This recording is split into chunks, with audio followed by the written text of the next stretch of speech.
পিএইচপির A to Z Bangla video টিউটোরিয়ালে স্বাগতম জানাচ্ছি।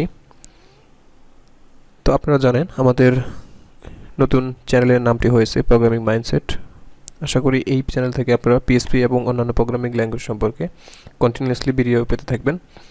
তো আপনাদের প্রতি রিকোয়েস্ট থাকবে চ্যানেল এবং ইউটিউব দুই জায়গাতে লাইক কমেন্ট করে রাখবেন, যাতে করে আপনারা সহজেই ভিডিও পাওয়ার পরে সেগুলো দেখতে পারেন। তো কথা না বাড়িয়ে শুরু করা যাক। তো গত ভিডিওতে আমরা লুপ সম্পর্কে কিছুটা আপনাদেরকে ইন্ট্রোডাকশন দেওয়ার চেষ্টা করেছি। এই ভিডিওতে আমি চেষ্টা করব ফর লুপ সম্পর্কে আপনাদেরকে একটি আইডিয়া প্রদান করার জন্য। ফর লুপ নিয়ে কাজ করার জন্য প্রথমে আপনাকে যে কিওয়ার্ডটি লিখতে হবে সেটা হলো ফর। এরপরে আপনাকে ইনিশিয়ালাইজ করতে হবে, এরপর কন্ডিশন, এরপর হলো ইনক্রিমেন্ট অথবা ডিক্রিমেন্ট। তো আমি এখন এখানে আপনাকে কোডটি অ্যানালাইসিস করতেছি। এর আগে আমি এখানে এর ভ্যালুটি প্রিন্ট করে নিই সহজভাবে বোঝানোর জন্য। এখানে একটু ব্রেক দিয়ে নিলাম। আমি যদি এখন এখানে প্রিন্ট করি তাহলে দেখতে পারবো 0 থেকে 10 পর্যন্ত ভ্যালু এখানে প্রিন্ট করেছে।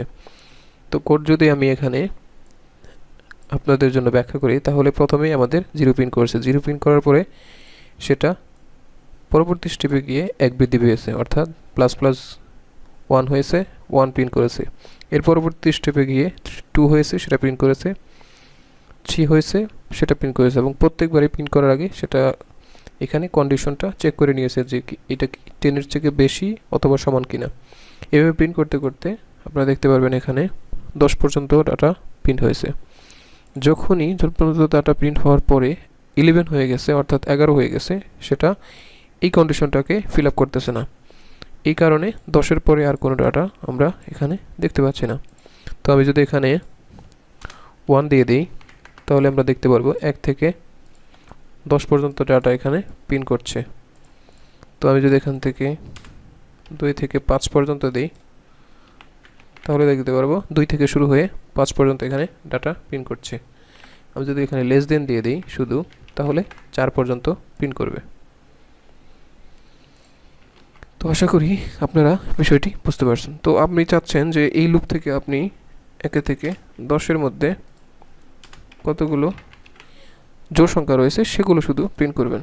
এটা করার জন্য আমি একটি কন্ডিশন দেব এখানে, ইফ %2, অর্থাৎ মডুলাস করার পরে যদি কোনো ভাগশেষ না থাকে সেটাকে আমরা একটি জোড় সংখ্যা হিসেবে ধরে নেব, অর্থাৎ ইভেন। দেখেন শুধু 2, 4, 6, 8, 10 প্রিন্ট করেছে।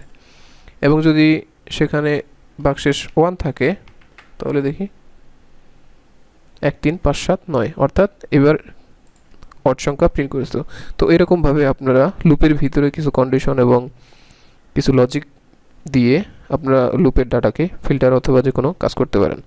তো এগুলো আপনারা প্র্যাকটিস করবেন এবং পরবর্তী লুপের শেষের দিকে আমরা কিছু লুপ বিষয়ে লুপ দিয়ে কিছু প্র্যাকটিস করে আমরা কিছু প্রবলেম সলভ করার চেষ্টা করব। তো সেইসব ভিডিও দেখার আমন্ত্রণ জানিয়ে শেষ করছি।